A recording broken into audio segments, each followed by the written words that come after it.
Diş ağardılması diş minasını məhv edir. Bu fikir çox eşidirik və bir çox insan məhz bu qorxuya görə diş ağardılmasından imtina edir. Gəlin bu mövzunu aydınlaşdıraq.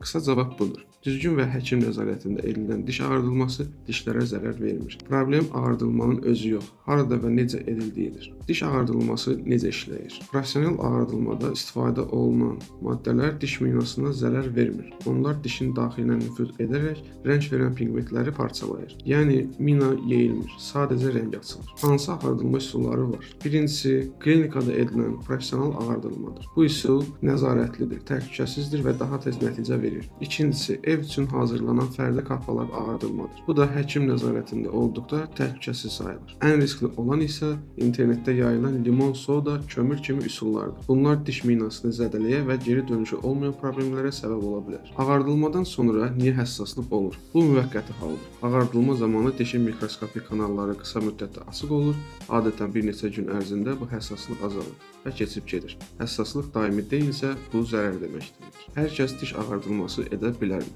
Xeyr, aktiv çürük, diş əti iltihabı, çox güclü həssaslıq varsa, əvvəlcə bu problemlər həll olunmalıdır. Hamiləlik dövründə və çox gənc yaşlarda ağardılma tövsiyə edilmir. Ağardılmanın təsiri nə qədər qalır? Bu qidalanma və vərdişlərdən asılıdır. Çay, qəhvə, siqaret çox istifadə edilirsə, effekt daha tez azalır. Orta hesabla 6 ay ilə 2 il arası qalıcı ola bilər. Diş ağardılması dişlərə zərər vermir. Əgər bu proses düzgün aparılırsa, ən böyük zərər həkimsiz, nəzarətsiz və ev üsulları ilə edilən ağardılmadır. Əgər dişlərinizi ağartmaq istəyirsinizsə, əvvəl müayinə olunun, sonra qərar verin. Unutmayın ki, dişləriniz eksperimentsiz dəyərli şeylərdir.